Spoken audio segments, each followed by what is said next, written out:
दोस्तों, क्या होगा जब एक आदमी को खुद की एक ऐसी एबिलिटी के बारे में पता चलता है कि वह अपने आसपास की रियलिटी को ही ऑल्टर कर पा रहा है, मगर ये बात उसे भी नहीं पता थी कि क्या असल में रियलिटी है और क्या इल्यूजन, क्या सच है और क्या झूठ, कौन असली है और कौन नकली। वही मूवी हिस्ट्री में शायद ही इतने सारे ट्विस्ट किसी और कहानी में होंगे। अब वे ट्विस्ट क्या है जानने के लिए चलिए शुरू करते हैं आज की ये जबरदस्त कहानी। कहानी की शुरुआत विंसेंट और उसके बेटे यन से होती है, जहां विंसेंट खुद एक शॉप के अंदर जाता है और वहां से कुछ बॉटल्स को चुराकर अपनी जैकेट में रख लेता है। तो वहीं उसका बेटा यन बाहर उसे ऐसा करते हुए देख रहा था, जहां से अब ये रिवील होता है कि यन के पास एक ऐसी एबिलिटी थी जिससे कि वो शॉपकीपर के मन में भ्रम पैदा कर पा रहा था, उसे झूठा इल्यूजन दिखा पा रहा था कि उसकी शॉप में सभी कुछ नॉर्मल है और उसे चोरी का पता नहीं चल पाता। जिसके बाद विंसेंट शॉप के बाहर आता है तो वही यन अभी भी अपनी एबिलिटी से उस शॉपकीपर का ध्यान भटका रहा था, मगर तभी यन के पास से लड़कियों का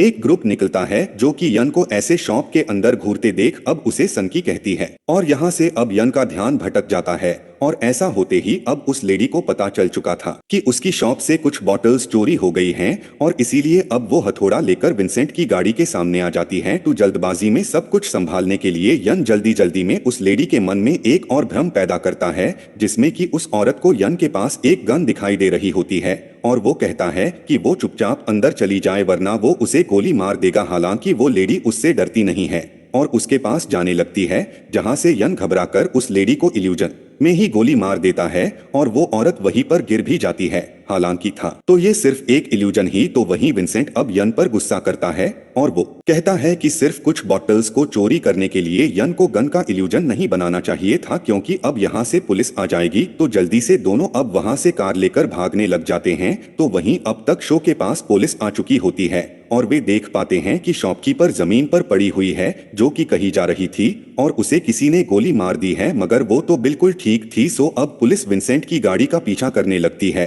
और इसीलिए यन अब उन्हें भटकाने के लिए शीशे का इस्तेमाल कर पुलिस के मन में भी भ्रम पैदा करता है और पुलिस उसे ढूंढने के लिए दूसरे रास्ते पर निकल जाती है, जहां विंसेंटी यन को डांट रहा था कि उसे उस लेडी पर गोली का इल्यूजन नहीं बनाना चाहिए था। तो वहीं अब तक पुलिस के ऊपर से यन का इल्यूजन हट चुका होता है और उनका भ्रम टूट जाता है और वे फिर से दोनों का पीछा करने लगते हैं। इधर गाड़ी में यन अब विंसेंट से कहता है कि हम ऐसी छोटी चोरियां कब तक करते रहेंगे, क्यों ना हम कोई एक बड़ी चोरी करके किसी बड़े बैंक को लूटकर हमेशा के लिए अमीर बन जाएं और फिर हमें यह सब नहीं करना पड़ेगा। मगर विंसेंट कहता है कि ऐसा करके उनका ध्यान हम पर आ सकता है। अब यन उनसे पूछता है कि आखिर तुम किसकी बातें कर रहे हो जिससे हम इतने सालों से डरते आए हैं, मगर आज भी हमेशा की तरह विंसेंट उसे कुछ भी नहीं बताता कि यन की इस एबिलिटी का राज क्या है और विंसेंट किससे डरता है। हमें आगे पता चलेगा। वहीं अब तक वे भागते हुए एक बीच पर आ चुके होते हैं, मगर पुलिस अभी भी उनके पीछे ही थी। तो उनसे छुटकारा पाने के लिए अयन एक बड़ा भ्रम पैदा करता है, जिसमें कि पुलिस वालों को लगने लगता है कि उनके आसपास का मौसम ही बदल चुका है और वहां काफी तेज बर्फीला तूफान आ गया है और इसी इल्यूजन के कारण अब पुलिस की कार पलट जाती है और एक गैस स्टेशन पर जाकर गिरती है। हालांकि सभी पुलिस ऑफिसर सेफ थे। तो वहीं एक मिस्टीरियस औरत एंड्रिया बड़ी ही सीरियसली सीसीटीवी में कैद यन की फुटेज देख रही होती है और वो समझ जाती है कि यन के पास कोई तो स्पेशल एबिलिटी है। वहीं दूसरी ओर विंसेंट और यन दोनों ही एक अबैंडन शिप पार दाएं दोनों बाप और बेटा यहीं छुप कर रहते थे, जहां हमेशा से यन को एक ही सपना आता है जिसमें वह अपनी माँ को देखता और वो उसे गाना गाकर सुनाती। आज के दिन यन का बर्थडे था और इसीलिए विंसेंट उसके लिए ब्रेकफास्ट बनाता है और उसे उसकी माँ की फोटो दिखाते हुए कहता है कि इसी दिन हमें तुम्हारी इस इल्यूजन वाली एबिलिटी के बारे में पहली बार पता चला था। तो अब यन अपना बर्थडे मनाने के लिए बाहर जाने को कहता है, मगर विंसेंट उसे मना कर देता है, जिससे कि यन गुस्सा होकर अब अपने रूम में आ गया होता है, क्योंकि उसके पिता हमेशा से ही उसे छिपा कर रखते हैं, जिसका कारण उसे आज तक भी नहीं पता। मगर अब तो उसे यह सब किसी कैद के जैसे लगने लगा था और इसीलिए अब वो विंसेंट के मना करने के बावजूद विंडो से वहां से भाग जाता है। तो वहीं दूसरी ऑफिसर जिसकी कार यन के इल्यूजन से पलट गई थी, अब बारटेंडर को अपने साथ हुई उस अजीबोगरीब घटना के बारे में बताने लगता है कि कैसे अचानक से मौसम बदल गया और जब उसकी कार पलटी तब सब कुछ फिर से ठीक हो गया। अब बार में एक और आदमी था जो कि ऑफिसर की बातों को छुपकर सुन रहा था। अब यह है कौन, हमें आगे पता चलेगा। अब इसी शाम उसी औरत एंड्रिया की स्पेशल टीम विंसेंट के शिप को घेर लेती है और एंड्रिया अंदर आकर विंसेंट से यन के बारे में पूछताछ करती है। हालांकि विंसेंट खुद तो उन्हें यन के बारे में कुछ नहीं बताता, मगर एंड्रिया को अपने दूसरे एजेंट से यन की लोकेशन का पता चलता है कि वो आज अपने बर्थडे वाले दिन एक बार में गया है, जहां की अब वही बार वाला आदमी यन को ढूंढते हुए आ चुका होता है। और यहाँ जैसे कि एंड्रिया के दो एजेंट्स यन को लेने आते हैं कि अब वो आदमी एक एजेंट को बुरी तरह से मार देता है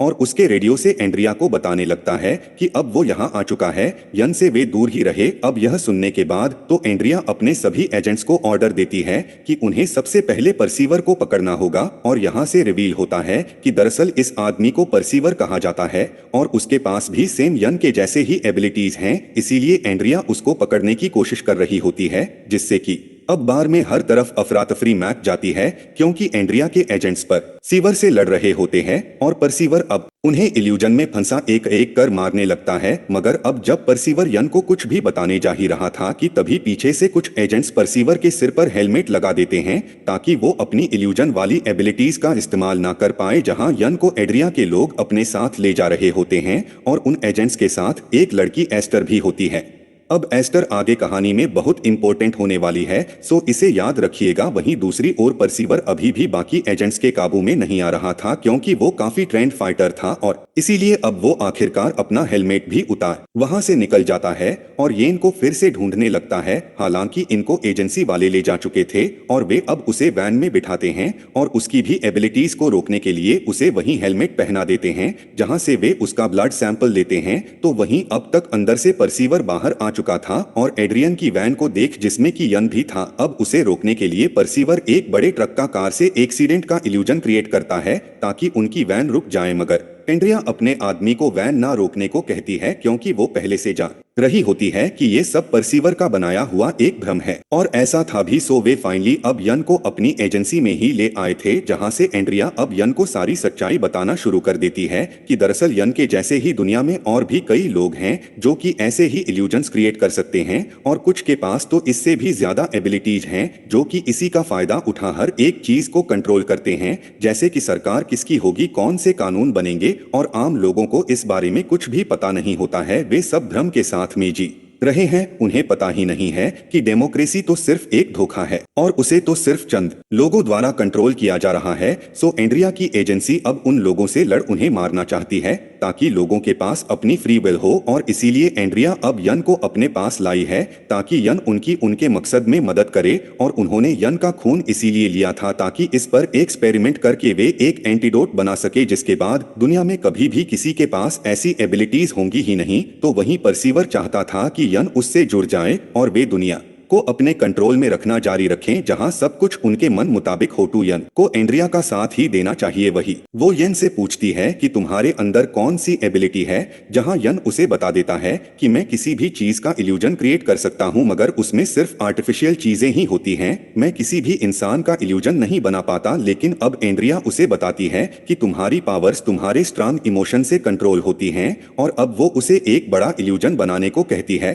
जहां से यन को पता होता है कि वो एक मधुमक्खी के इल्यूजन को बना पा रहा है और एंड्रिया उसे बताती है कि इसे परमानेंट इल्यूजन बनाना कहते हैं। जहां यन भ्रम खत्म कर अब एंड्रिया से अपने पिता से मिलने की मांग करता है और एंड्रिया अब उसे विंसेंट के पास ले ही जाती है, जहां विंसेंट अब अपने बेटे यन को देखते ही उसे कहने लगता है कि तुम्हें इन लोगों से दूर रहना चाहिए और ये तुम पर एक्सपेरिमेंट्स करने वाले हैं। मगर एंड्रिया वियन को अपनी ओर करने के लिए उसे बताती है कि विंसेंट ने तुम्हारे बचपन से ही तुमसे बहुत कुछ छिपाया है। वहीं तुम्हारे पास एक दूसरी एबिलिटी भी है कि तुम किसी को भी छूकर उसकी मेमोरीज को देख सकते हो और वो विंसेंट को छूकर अब उसकी मेमोरीज को देखने के लिए कहती है, जहां यन ऐसा ही करता है। और अब वो पा रहा था कि उसके पिता विंसेंट पहले इसी एजेंसी में काम किया करते थे। उन्होंने इसी एजेंसी की लैब से एक बच्चे को चुराया और हमेशा के लिए लेकर भाग गए। अब ये बच्चा कोई और नहीं बल्कि खुद यन ही था, यानी कि विंसेंट यन का असली पिता नहीं होता है और उसने तो उसे इस एजेंसी की लैब से चुराया था। अब यह सच्चाई जानने के बाद तो यन बुरी तरह से टूट चुका था, जिसे उसने अपना पिता माना। उसने तो उसे उठाया हुआ था, वही विंसेंट अब बेहोश हो चुका था। सो एंड्रिया यन से कहती है कि यन उनका साथ दे, क्योंकि इनकी असली माँ भी अभी मरी नहीं है और वह कहीं ना कहीं जिंदा जरूर होगी। तो वहीं एंड्रिया अब अकेले में अपने बॉस से मिलती है और उसे यन की ब्लड रिपोर्ट्स दिखाते हुए कहती है कि यन पहला इंसान है जिसे कि बिना किसी एक्सपेरिमेंट्स के ये एबिलिटीज मिली है, वरना ऐसा होना नामुमकिन है। तो वहीं उसका बॉस कहता है कि अगर उसका ब्लड सैंपल काम आ ही जाए तो उन्हें यन की कोई जरूरत नहीं होगी और तब वे उसे मार सकते हैं। यानी कि एंड्रिया ने जानबूझकर यन को सारी सच्चाई नहीं बताई थी। जहां अब एंड्रिया कहती है कि शायद यन उनके बहुत काम आ सकता है और अगर वो अपनी तीसरी सबसे बड़ी एबिलिटी को भी अनलॉक कर लेता है तो वे उसी की मदद से बाकी पीव्स को भी मार देंगे। तो वहीं एंड्रिया के वैज्ञानिक पाते हैं कि यन का ब्लड पूरी तरह से कंपैटिबल है और अब वे उसे और भी ऐसे ही लोग बना सकते हैं जिनके पास सेम ऐसी ही एबिलिटीज हो। यानी कि वे यन से झूठ बोल रहे थे कि वे कोई एंटीडोट बना रहे हैं, बल्कि वे तो खुद ही अपने लिए इन एबिलिटीज को लाने की कोशिश कर रहे थे। जबकि अब जब यन अकेला ही था कि उसके पास एस्टर आती है और कहती है कि उसे यहाँ से भाग जाना चाहिए क्योंकि इन एजेंसी वालों के इरादे ठीक नहीं है और वे उस पर काफी ही खतरनाक एक्सपेरिमेंट्स करने वाले हैं। अब यन को कुछ भी समझ नहीं आ रहा होता है कि वो किसको सही माने, उस आदमी परसीवर को या इन एजेंसी वालों को, मगर फिर भी वो एस्टर के कहे अनुसार अब वहां से भागने लगता है और यहाँ से दोनों अब यन के कहने पर विंसेंट को भी छुड़ा लेते हैं और वहां से कार में बैठकर निकलने लगते हैं। जहां एंड्रिया अब उन्हें भागता हुआ देख अलार्म बजाती है और सारे ही एजेंट्स अब उनकी कार पर गोलियां चलाने लगते हैं। हालांकि यन उन्हें चकमा दे भागने में कामयाब होता है। तो वहीं अंदर लैब में अब एक डॉक्टर गन चुराकर सभी गार्ड्स को गोली मारने लगता है और यहाँ से रिवील होता है कि वो कोई डॉक्टर नहीं बल्कि वही परसीवर था जो कि इल्यूजन्स बनाकर अंदर घुस आया और वो भी यन को ढूंढने लगता है जो कि बाहर गार्ड्स को इल्यूजन में उलझा वहां से भाग गया था। हालांकि इसी बीच अब उनकी कार सड़क से नीचे उतर जाती है और उनका एक्सीडेंट हो जाता है जहां परसीवर भी यन को ढूंढने जाता है, मगर अब उसे बचने के लिए यन फिर से इल्यूजन क्रिएट करता है कि वहां कोई नहीं है। हालांकि परसीवर थोड़ा मुस्कुराता है, अब ऐसा क्यों हमें आगे पता चलेगा। वहीं तीनों परसीवर से बच अब छिपने के लिए एक होटल में जाते हैं जहां यन जानना चाहता है कि विंसेंट ने इतने सालों तक उससे झूठ क्यों बोला कि वो उसका पिता है, मगर विंसेंट तो खुद ही नशे में बेहोश पड़ा होता है और इसीलिए अब अपनी नई एबिलिटीज का इस्तेमाल कर यन फिर से विंसेंट की मेमोरीज में झांक लेता है। जहां जब विंसेंट एंड्रिया के साथ उसी की एजेंसी में काम करता था तो वहां उसे एंड्रिया के हाथ में कमेंट्स की नाम की एक पेशेंट की फाइल दिखती है जिसे कि वे जल्द ही पोलैंड की एक लैब में भेजने वाले थे। तो वही यन को वैन में एक पेशेंट दिखाई देता है जिसे कि देख यन फिर से मेमोरी से बाहर निकल आता है। यानी कि एजेंसी वालों ने किसी को पोलैंड भेजा था जिस पर वे एक्सपेरिमेंट्स कर रहे थे और यन को लगता है कि वो जरूर HII उसे जानता होगा, मगर पोलैंड जाने के लिए उन्हें काफी सारे पैसे चाहिए। तो यन एक बैंक में जाकर बैंक मैनेजर को इल्यूजन दिखाता है कि वो उसे एक चेक दे रहा है जिसके बदले में बैंक मैनेजर अब उसे पैसे भी दे देती है। मगर जब यन बाहर निकलता है तो उसका भ्रम टूटता है और बैंक मैनेजर को पता चल जाता है कि यन ने उसे किसी चेक की जगह रद्दी पेपर दिया था और इसीलिए अब वह सिक्योरिटी को यन को पकड़ने के लिए भेज देती है। हालांकि तभी एस्टर यन के पास आती है और दोनों यहां से अब सिक्योरिटी से बच सेफली होटल में आ जाते हैं जहां ईस्टर तो काफी ही खुश थी और वो नहाने जाती है, मगर अब यहाँ विंसेंट नहीं था। तो वहीं यन पाता है कि नीचे परसीवर अब उन्हें ढूंढते हुए यहाँ तक आ चुका होता है। तो एस्टर को छिपने को कहकर अब एक और इल्यूजन क्रिएट करता है जहां परसीवर को यहाँ सिर्फ एक एबंडेंट रूम ही दिखाई दे रहा था। हालांकि इस बार परसीवर यन के इल्यूजन को पकड़ ही लेता है और अपनी एबिलिटीज से उसकी यादों में देखता है जिससे कि उसे पता चला था कि यन पोलैंड में जाकर उस साइंटिस्ट को ढूंढना चाहता है जिसने कि उसके साथ ये एक्सपेरिमेंट्स किए थे, जिसे कि जानकर अब परसीवर उसे वहीं छोड़ देता है और यह कहकर कि यन को सच्चाई का पता लगाना चाहिए अब वहां से चला जाता है। अब परसीवर जानबूझकर यन को छोड़कर क्यों चला गया, वहीं उसका प्लान क्या है, यन के मन में यही सारे सवाल चल रहे होते हैं। मगर अभी तो उसे खुद के बारे में ही कुछ नहीं पता क्योंकि उसे तो बचपन से ही झूठ बोला गया था। तो वहीं अब विंसेंट यन को बैंक में चोरी करने के लिए डांटता है, मगर यन तो खुद ही विंसेंट से काफी गुस्सा था और वो कहता है कि तुमने आज तक मुझसे सिर्फ झूठ ही बोला है। मगर विंसेंट के अनुसार उसने वो सब कुछ यन को बचाने के लिए ही किया था और एक दिन यन को यह एहसास जरूर से होगा, मगर यन तो उसकी एक भी सुनने को तैयार नहीं था और वो विंसेंट को वहीं छोड़ अब अपनी लाइफ की सच्चाई जानने के लिए एस्टर के साथ पोलैंड चला जाता है। तो वहीं अब तक एंड्रिया और उसके बॉस को यन के बैंक से चुराए गए पैसों के सीरियल नंबरों से पता चल जाता है कि उसने पोलैंड की ट्रेन टिकट्स खरीदी हैं और वो पोलैंड गया है। और अब जब येन और एस्टर पोलैंड पहुंचकर उस लैब में जाते हैं तो एंड्रिया के एजेंट्स पहले से ही उसका वहां इंतजार कर रहे होते हैं। हालांकि परसीवर वहां पहुंच अब सभी एजेंट्स को मार देता है जहां वो चाहता था कि यन अपनी सच्चाई को जान ले। और अब दोनों उस लैब में पहुंचते हैं और यन उस रूम को देख नोटिस करता है कि यह तो सेम वही रूम है जो कि बचपन में उसके सपने में आता था और यहाँ उसकी माँ भी थी। हालांकि यह रूम थोड़ा छोटा था इसलिए यन पास की एक दीवार तोड़ता है और उसे वहां एक सीक्रेट रूम मिल जाता है जहां काफी सारे डॉक्यूमेंट थे और उन्हीं में से एक फाइल प्रोजेक्ट अवेयरनेस नाम की थी जिसके अंदर यन की मां की फोटो होती है। और यहाँ से अब सब कुछ रिवील होना शुरू होता है। दरअसल यन की मां के पिता ने ही अपनी बेटी पर काफी सारे एक्सपेरिमेंट्स किए थे ताकि वो उसे विशिष्ट एबिलिटीज दे पाए। अब यन ये जान हैरान होता है कि तभी वहां पर परसीवर आ जाता है जिसे कि सरप्राइजिंगली एस्टर ने ही वहां बुलाया था। और अब वो यन से कहती है कि अब तुम्हें अपने सारे ही सवालों के जवाब मिल जाएंगे। हालांकि यन परसीवर से दूर रहना चाहता था और इसीलिए अब वो परसीवर को गन भी दिखाता है मगर परसीवर जानता था यह तो सिर्फ एक इल्यूजन है और इसीलिए अब वो रियल यन को ढूंढने लगता है जहां से परसीवर के इशारा करने पर अब एस्टर असली यन के बारे में बता देती है और फाइनली परसीवर असली यन को पकड़ ही लेता है और सब कुछ बताना शुरू करता है कि परसीवर असल में कोई और नहीं बल्कि यन का ही असली पिता है। और वो आगे कहता है कि कोल्ड वॉर के टाइम तुम्हारी माँ और मेरे अलावा कई सारे लोगों पर यन के नाना ने एक्सपेरिमेंट्स किए थे और उन्हीं खतरनाक एक्सपेरिमेंट से उन सभी को वे स्पेशल एबिलिटीज मिली और फिर उन्हीं के इस्तेमाल से अमेरिका उन्हें जासूस बना अपने विरोधी देशों को हराने लगा। मगर जब सब कुछ खत्म हो चुका था तब सरकार खुद ही अपने एक्सपेरिमेंट से डर गई और उन्होंने एक एक कर सबको मारना शुरू किया क्योंकि उन्हें डर था कि उनकी दी हुई एबिलिटीज से वे कहीं सब कुछ अपने कब्जे में ना कर ले। मगर जब आखिर में वे कुछ ही बचे थे तो उनके एक साथी ने उनकी तीसरी सबसे बड़ी एबिलिटी को अनलॉक कर लिया और वो एबिलिटी थी किसी के भी दिमाग पर पूरी तरह से काबू कर लेना। यानी कि अब कोई उन्हें मार नहीं सकता था और जो भी उन्हें मारने की कोशिश करता वे उसके मन पर काबू कर उससे खुद को ही मरवा देते। और जहां से बचे हुए कुछ स्पेशल एबिलिटी वाले लोगों ने एक साथ रहना शुरू किया। हालांकि वे कुछ गलत नहीं चाहते थे और फिर वे आम लोगों की तरह रहने लगे जहां परसीवर को इनकी मां से प्यार हुआ और उन्हीं से यन पैदा हुआ जो कि खुद एक चमत्कार था क्योंकि एक्सपेरिमेंट के वक्त उन्हें बताया गया था कि अब वे बच्चा पैदा नहीं कर पाएंगे मगर किसी म्यूटेशन के कारण यन पैदा हो ही गया और वो पहला इंसान बना जिसे कि अपने बर्थ से ही अपने पेरेंट्स की एबिलिटीज मिली ना कि किसी एक्सपेरिमेंट की वजह से। और इसीलिए परसीवर शुरू से ही यन को फॉलो कर रहा था और उसे जानबूझकर अपनी नई एबिलिटीज को डिस्कवर करवा रहा था जहां इसीलिए ही वो जंगल में हंस रहा था